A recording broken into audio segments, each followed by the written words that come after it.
राम राम. पाऊस उघडून बरेच दिवस झाले, तर इथून बघायला गेलं तर हा प्लॉट फार छान दिसतो.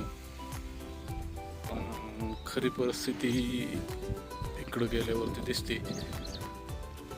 की पावसाने ही झाडं किती उबळलेत, म्हणजे गेलीत. तर हा पूर्ण कोपरा इकडून गेलेला आहे.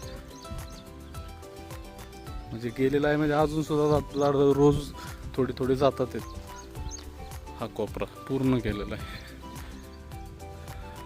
काहीच राहिलेलं नाही. हा बघा, ही अशी झाडं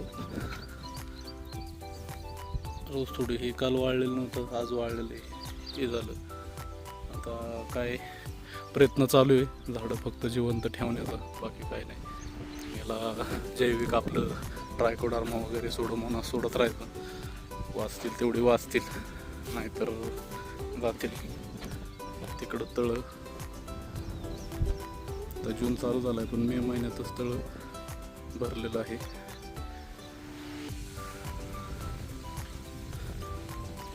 म्हणजे हे झाडं गेली. हे आहे डिस्को. म्हणजे असं ब्राऊन कलरचं शेवंतीचं फुल असतं, तसे शेतकरी लावतात फुलं, त्यांना माहिती डिस्को काय.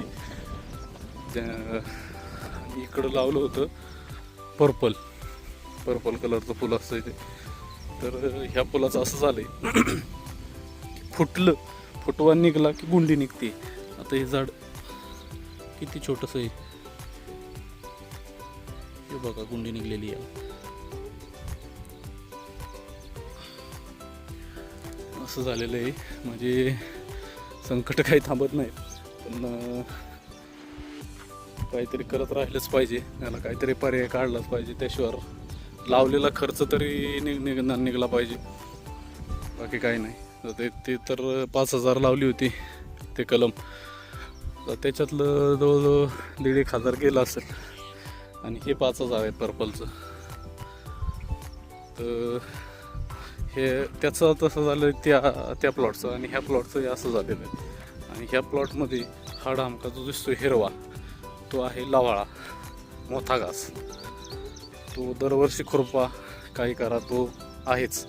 तर त्याला ते सॅम्प्रा वगैरे मारायला म्हणजे वेळ मिळत नाही, की झाडं असल्यानंतर किंवा काय पिकं असल्यानंतर सॅम्प्रा मारता येत नाही.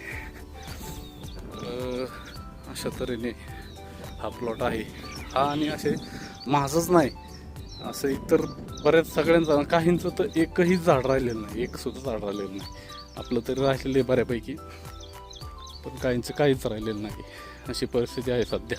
अजून तर भरपूर पाऊस सांगितलेला आहे, तर किती पडतोय आणि किती नाही काय माहिती. धन्यवाद.